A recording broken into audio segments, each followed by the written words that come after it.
Өмүрбек Бабановго жана ага тиешеси бар коммерциялык түзүмдөргө карата мурда козголгон кылмыш иштерин иликтөөнүн жыйынтыгына ылайык Бабановдун жана анын жакындарынын иш аракеттеринде мамлекеттин жана жарандардын кызыкчылыктарына зыян келтирген фактылар табылбагандыгы маалым болду. Андыктан Бабановго байланыштуу кылмыш иши токтотулган. Ошондой эле Бабанов мамлекеттин эсебине өз ыктыяры менен 100 миллион сом өлчөмүндө каражат берери маалымдалды. Бабановго байланыштуу кылмыш ишинин токтотулушу көпчүлүктү нааразы кылып, аны кылган кылык жоруктар үчүн жооп бериши керек деген талаптар айтыла баштады.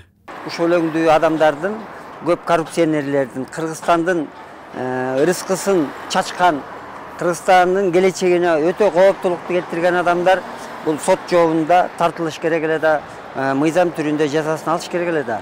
Анан ичип жеген, тоногон Кыргызстандын мүлктөрүн кайтарып бериш керек эле. Ошону менен бирге сот залында жооп берип, мыйзам түрүндө камалгандан сырткарчы.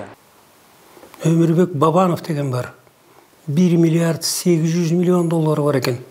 Ошонун 99-98%-ын бүт бардыгын Россияга, Казакстанга которуп жиберген.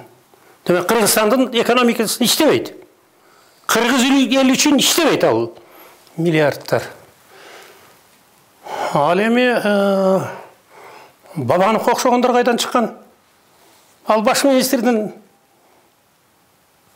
эркет алтан кеңешчиси болгондо.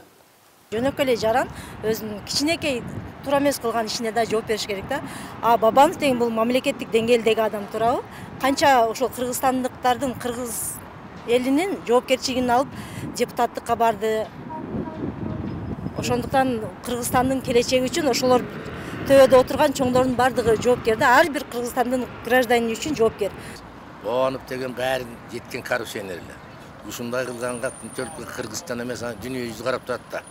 Элдин баары эле буга найразы. Анын байлыгын каяктан келгенин баарыбыз эле билебиз. Коррупция менен келген, ким менен дос болгон, Бакиевдин убагында Бакиевдин балдары менен дос болду. Анан кийин Акаевдин убагында адам мурун Акаевдин балдары менен дос болду. Бүгүн келип Садырдын колтугуна кирип кетти Ташиевбек. Не дейбиз эми? Закон иштебейт экен.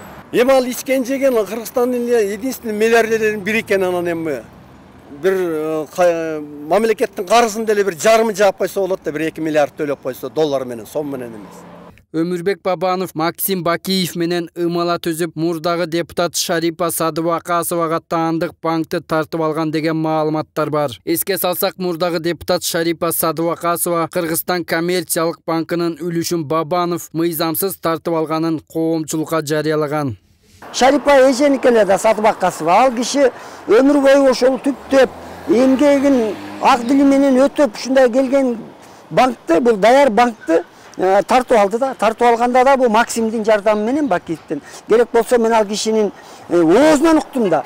Пистолетте каптырып тартып алышканда, ага чейин сотко тияк буяка сүйрөп, анан ал киши эч кандай кылмышы, эч кандай катасы болбогондон жооп бербегенден кийин булар ошол аракетке барышканда, буга пистолетте каптырып алып алышканда коммерческий банкын. Жылдыз Жолдошова Өмүрбек Бабановдун кылмыш иштери бар деп эсептейт. Ошондой эле Бабанов кырдаалга жараша кайсы бийлик келсе коюн колтук алышып кетет. Эми Садыр Жапаров менен жакындап, анын да аргасын тапты деп кошумчалады. 12-13 тиги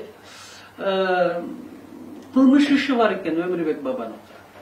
Ал ошол эле Алмазбек Шаршенович менен бийликти алам деп 6-октябрда чыгыштı беле. Ондо Бабанов ошол бирге болушту дагы, митинг кылышты, тигинтип, мынтишти дагы. Мен бул жерде принцип жөнүндө, позиция жөнүндө айткым келип атат да. Ошондой болуп туруп эле анан кайрып эле тиги Садыр Жапаровдун колтугуна кирди. Өмүрбек Бабанов ушул жылдын январь айынын башында УКМКга сурак берген. Бирок кайсы иш боюнча суралып жатканын атайын кызмат ачыктаган эмес. Ал эми саясатчы өзү Сооронбай Жээнбековдун бийлиги тушунда козголгон иштери боюнча сурак бергенин журналисттерге билдирген. 2018 жылдын башында УКМК ага карата президенттикке талапкер кезинде 10 адырдагы сүйлөгөн сөзү боюнча улут аралык кастыкты козутуу жана бийликтик күч менен басып алууга ачык чакыруу беренелери менен кылмыш ишин козгогон. Сапар Акунбеков, Көчөр Кубанычбеков, 7 канал, Бишкек.